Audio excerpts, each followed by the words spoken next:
Coming up on Jerusalem Dateline, the world becomes a witness to Hamas's unspeakable atrocities, and Israel vows to fight evil. Plus, families living in a nightmare, their loved ones taken hostage in the Gaza Strip. See their plight to free them. And American cities beef up security around Jewish centers as fears grow over potential future anti-Semitic attacks on U.S. soil. Plus, Israelis rally to support soldiers fighting on the front lines and survivors of Hamas's massacre. All this and more on this edition of Jerusalem Dateline. Hello and welcome to Jerusalem Dateline. I'm Chris Mitchell. Israel is pounding the Gaza Strip with an intensity we have never seen before. Its goal, to eliminate every member of Hamas after the terror group committed the worst atrocity against the Jewish people since the Holocaust. The IDF has warned more than 1 million Palestinians to leave northern Gaza ahead of an imminent ground invasion. Meanwhile, worldwide support for Israel is gaining ground. Take a look. Thursday night, Israel's new emergency government was sworn in. Prime Minister Benjamin Netanyahu explained why. Since October 7, 2023 at 6 o'clock in the morning, because of the war that was forced on the state of Israel through a murderous terrorist attack from the Gaza Strip. The new government includes former IDF Chief of Staff Benny Gantz and several members of the opposition parties. As the IDF amasses a huge military force on the Gaza border, it's warning civilians in Gaza to get out of harm's way to save Palestinian lives. And I would like to read verbatim, word for word, the message that we sent, obviously in Arabic, to the local population in Gaza City, informing them of the need to evacuate from where they are for their own safety. This is the message. The IDF calls for the evacuation of all civilians from Gaza City. I'll zoom in a second. From Gaza City, from their homes, southwards for their own safety and protection, and to move to the area south of Wadi Gaza, the river Gaza, as shown on the map. We are not seeing the residents of Gaza Strip as our enemies. Hamas is our enemy. Hamas is our enemy and will pay the price of what he did to us. People are saying Israel is revenging. No. It's not revenge. How can you revenge 1-year-old baby that they shot him in the head? What is the revenge for it? There is no revenge for it. This is just a war and an operational strategy of Israel to eliminate Hamas of its power. Hamas is claiming they did not target civilians. We here would like to stress that there were clear instructions from the top commander of Al-Qassam brigades to avoid targeting civilians or killing them. Yonah Bob, military correspondent for the Jerusalem Post, witnessed the carnage in the kibbutz Be'eriv. People are saying Hamas is ISIS, and that's what happened, because when you have women, children, babies, elderly being slaughtered, heads being cut off, blood everywhere, the pictures, the videos that have come out, what they did to these communities was just horrific, monstrous. We could just go on with the adjectives, and that is what has turned the world. I don't say the world was for Hamas before, but the world was behind Israel on a level that hasn't been in a very long time because of the, utter barbarity that they saw from Hamas in this case, in Be'eri, which I just saw, and in another 21 communities. Yeah. Israel is also building up its presence along the northern border in case of fighting with Hezbollah. Today's actions come after the U.S. and Qatar reach an agreement that Qatar will not act on any request from Iran to access the $6 billion in Iranian funds that were unblocked as part of a prisoner swap last month. And Jews around the world were urged to be cautious after a former Hamas chief called for a day of jihad by Muslims for today. But for now, the focus is on Gaza and Israel's apparently imminent ground invasion. I spoke with author and Jerusalem Post military correspondent Yonah Bob about what he saw in the communities Hamas destroyed. Yonah Bob, you're the military correspondent for the Jerusalem Post, also the co-author of Target Tehran. But yesterday, you went down to one of the villages, one of the communities really devastated by Hamas. Tell us your experience there. Yeah, so I went to Be'eri. It was one of the 22 villages which Hamas invaded, the slaughter. We're talking about 1,200 people at this point. And what I called it in my article was carnage. That's what I saw, was utter carnage. Houses torn to pieces, cars torn to pieces, cars ripped into each other in ways that you couldn't imagine, water flowing out of the street, a war zone of complete destruction. This was a well-off, sort of almost country club level, kind of place. Here and there was an eerie, house that somehow hadn't been touched, and you could see the contrast between the houses, what was before and what was now. Most of it was destroyed. It's just horrific, almost unspeakable. You're also the co-author of Target Tehran. What connection do you see Iran has with Hamas and Hezbollah up in the north? There's absolutely a connection. Iran wasn't necessarily behind this specific operation. We'll see there may be more evidence that they were, but even if they weren't behind this specific operation, the reason that this happened in the long run was from them, from their funding, from their logistics, from their training, from their pushing Hamas constantly, Islamic Jihad in Gaza constantly to be at war, to be in conflict with Israel, Hezbollah in Lebanon constantly to be in war, in conflict with Israel. All of that is coming from Iran. There's no way that this would have happened without Iran pushing for it. Again, even if the specific timing, Iran didn't give the order, do it on this day, the sophistication that Hamas has at this point, that they were able to both launch 2,000 rockets all at once, hang glider, motorized hang gliders, and at the same time, invasion from the sea, 1,000, soldiers invading from 29 different points, all synchronized perfectly to, fool Israel, distract Israel in so many different ways. That couldn't have happened without Iran's help over years. Mm-hmm. So, did Iran give the order on this? We don't know yet. We can't say for sure. Maybe there'll be more evidence about that. But would this have happened without Iran? Absolutely not. The bigger strategic picture, Iran is still the major enemy of Israel, and I feel most of the civilized world. You're the co-author of Target Tehran. Final question. Tell us about, while this is all happening, Tehran is still racing towards a nuclear weapon. Your book really goes into great detail about how the Mossad has tried to stop that. How does that all fit into this equation right now? Right. So that is still the biggest threat. At the end of the day, with everything that Hamas did on Saturday, killing around 1,000, 1,200 people, at the end of the day, an Iranian nuclear weapon is a much larger threat, is an existential threat. Hamas cannot be and still is not an existential threat to Israel. What they did was terrible, but now they are on the run. They're going to continue to be on the run. Iran is an existential threat to Israel, especially if it gets a nuclear weapon.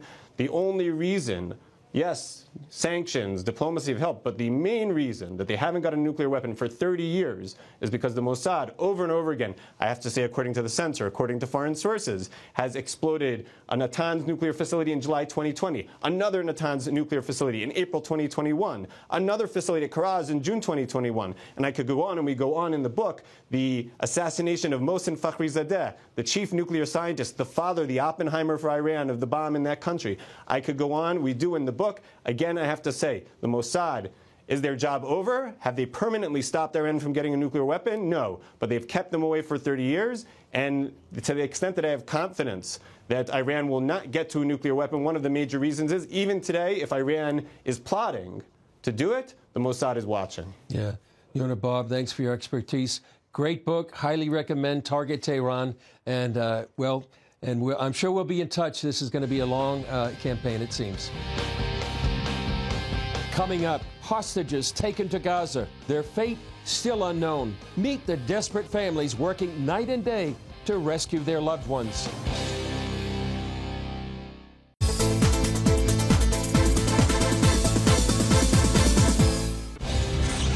One of the most terrifying things about the Hamas attack is the abduction of an unknown number of civilians and soldiers by terrorists who took them to the Gaza Strip.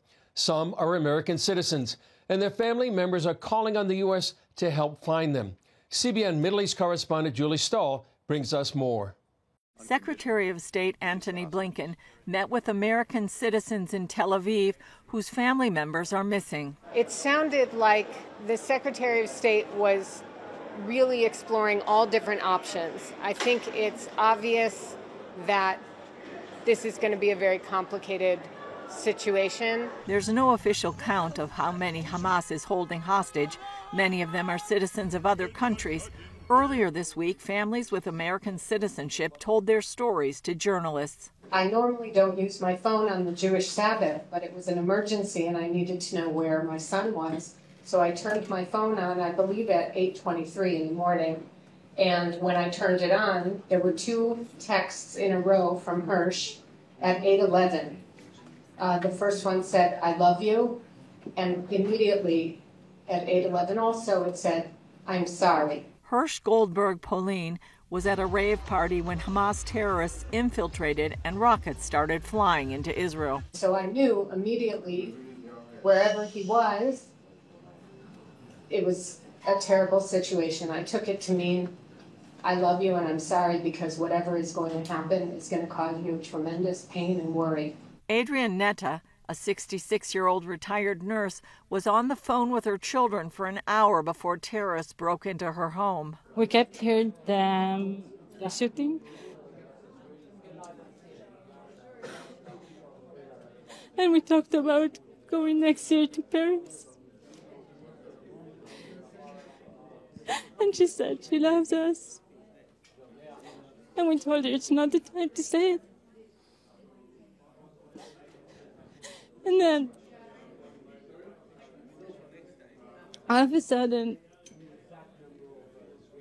she said they were walking into the house. She tried to speak Arabic with the terrorist, and she talked to the terrorist, to the kidnapper, and he asked her who is on the phone, and she said her children, and this was the last time we heard of her. 19-year-old Itai Chen is a soldier whose base near Gaza was attacked. Our last communication with him was at 6:30 Saturday, where he communicated that they are being under attack. And since then, we have not heard from him.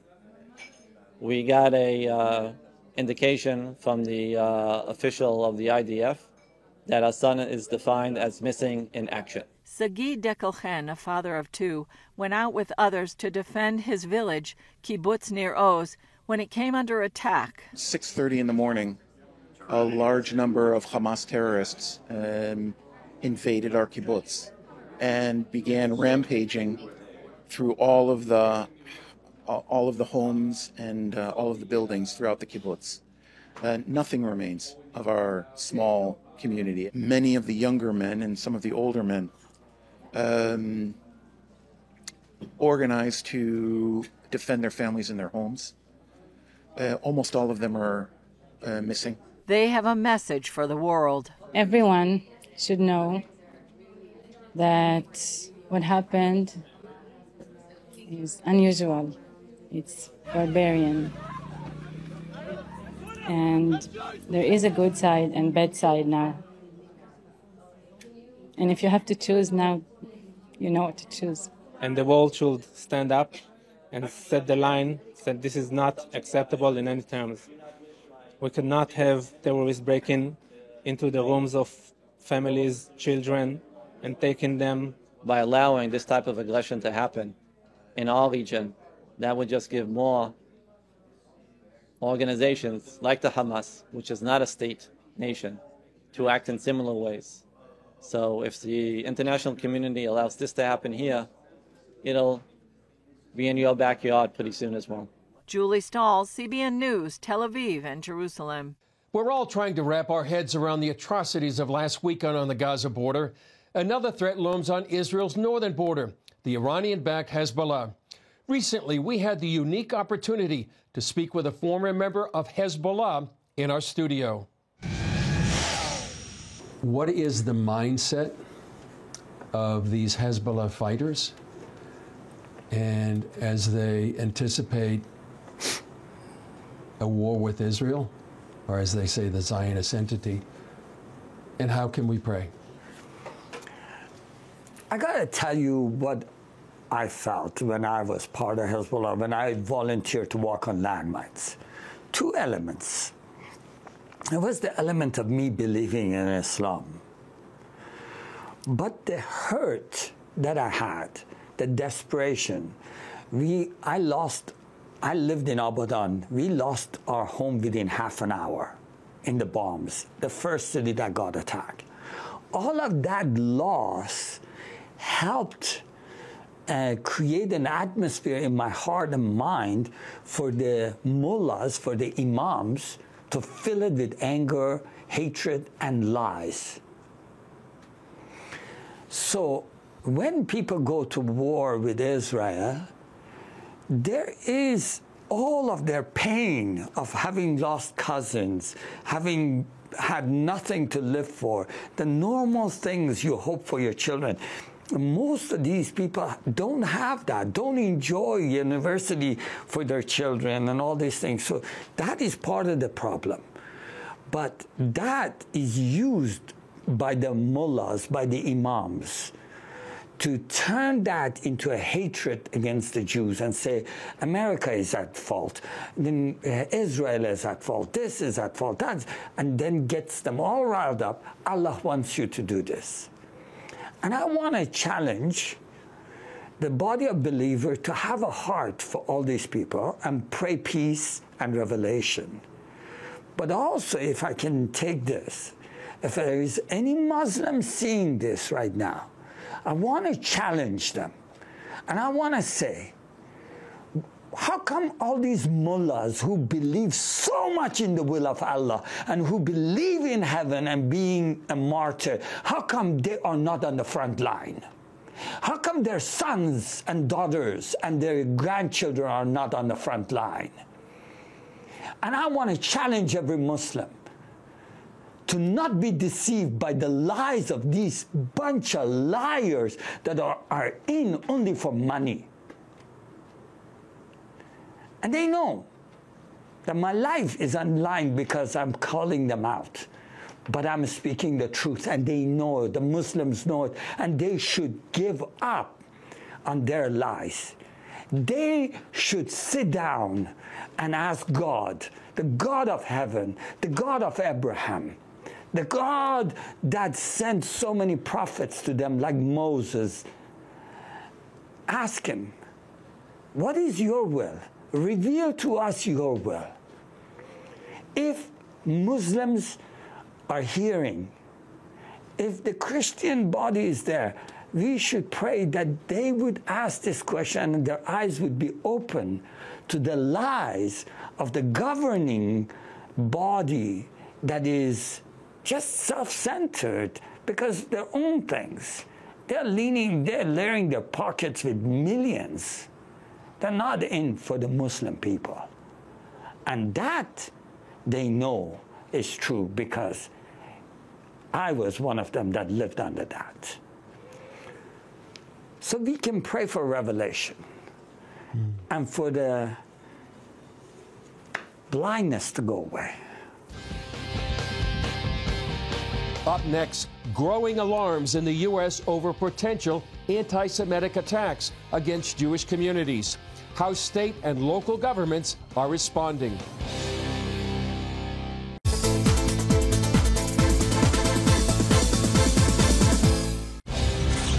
Ripples from attacks on Israel are having an impact in the U.S. Authorities are under pressure to ramp up security for Jewish communities over concerns of a potential surge in anti-Semitic attacks. National security correspondent Caitlin Burke has more. Long before Hamas attacked Israel, anti-Semitism in America has been a major concern. Now, spurred on by this current Middle East conflict, a wave of anti-Israel protests is spreading hate against the Jewish community.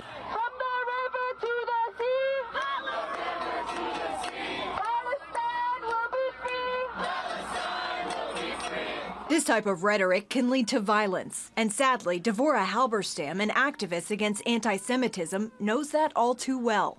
Her oldest son, Ari, murdered for simply being Jewish back in 1994. My son's case in particular was a revenge attack for what was taking place in the Middle East. So certainly on a smaller scale, it was similar to that. And my son, who was completely innocent, it was an attack on an entire van load of identifiable Jewish students. And Ari, his van was shot up with 40 rounds of ammunition. Halberstam calls the hate that fuels anti-Semitism a threat to all of civilization, not just the Jewish community. It's amazing how much devastation hatred could create. But people need to look at this and say, that could be my son and my daughter, and my sister or my brother or my friend or my neighbor. While state and local leaders see no current credible threats against their Jewish communities, they aren't taking any chances. In New York City, home to the world's largest Jewish population outside of Israel, the NYPD is under orders to make sure they have all the resources they need to feel protected. Governor Kathy Hochul reiterating anti-Semitism will not be tolerated. And I'll continue to fight anti-Semitism. Every place it rears its ugly head, we will defeat evil right here in New York. Let's win this, everyone. Let's stick together. New York stands with Israel. Virginia Attorney General Jason Miyares tells CBN News state police have ramped up patrols of synagogues, Jewish day schools, and Jewish community centers. Anti-Semitism is the world's oldest form of bigotry. It seems to always come out of the shadows when there's conflict, and right now we want to make sure that our Jewish citizens feel protected and safe and secure. Meanwhile, in Washington state, members of the Jewish community say their leaders have failed to follow through on promises of increased security. Seattle talk show host Jason Rantz, author of the book What's Killing America, says liberal policies in his state have created an environment that feeds anti-Semitism. He blames the lack of condemnation of the Hamas attacks for causing greater anxiety among the Jewish community rather than providing a sense of security. We're noticing who's showing up to these pro-Hamas rallies, and I think people are realizing these are our neighbors, right? These are our doctors, our lawyers, our kids' teachers, and that is a terrifying reality that you have people celebrating the deaths of innocent Jews.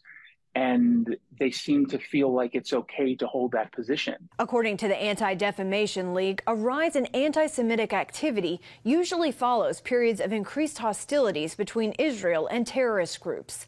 The ADL is urging the Jewish community worldwide to remain vigilant. Caitlin Burke, CBN News, Washington. Still ahead, in the face of unspeakable tragedy, these Israelis are supporting soldiers on the front lines, with a little taste from home.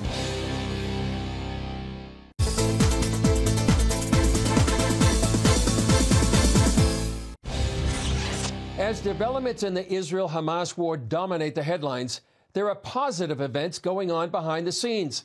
CBN Middle East correspondent Julie Stahl takes a look at how people are using creative and useful ways to spend their time. This is one of the toughest times facing Israelis in decades.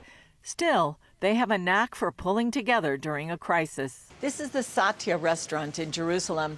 It's closed for business now due to the war in Israel, but the owner and volunteers are making a lot of amazing food for a very good cause. We organize about bringing a lot of food, and we cook, like all week, and send a lot of hundred of plate to family that came from, near Gaza, to soldiers. Owner Ilan Garusi and his staff have been preparing hundreds of meals a day for soldiers and those who fled from around the Gaza border. We just cook. During the evening, we make preparation, and now in the morning we cook a lot of stuff, like pasta bolognese, kube, meatballs, and whatever we get, and we just cook, and after that we send all, in the area of 12, 1 o'clock, everything is prepared, and we just send it. The food is packed in cartons, picked up and transported to those in need. Garusi said he's providing the food free of charge while his staff volunteers their time. Thanks for all our customers that during all those years that they came here to Satya and ate and drink, this money also came from you, because now we spend this money also. Garusi's 3 sons currently serve as combat soldiers. He says while the Army may provide snacks there, the soldiers need a warm meal. He says his restaurant is just one of many helping out in these tough times. This is the most beautiful hours of the Israeli citizen. This is our power, and we go this slow. So from here, we just have to climb up, and it will be. I think this is the power of the people in Israel. We fight, and I think we'll succeed. From this point, we climb to a higher level. Julie Stahl, CBN News, Jerusalem. Well, that's all for this edition of Jerusalem Dateline. Thanks for joining us. And remember, you can follow us on social media And you can also access CBN content through our CBN News and other CBN apps. And don't forget to sign up for our email blasts. And you can follow our daily reports on CBN News YouTube and Jerusalem Dateline Facebook. And remember to keep praying for the peace and the protection of Israel, that the Lord would undertake on behalf of the apple of his eye. I'm Chris Mitchell. We'll see you next time on Jerusalem Dateline.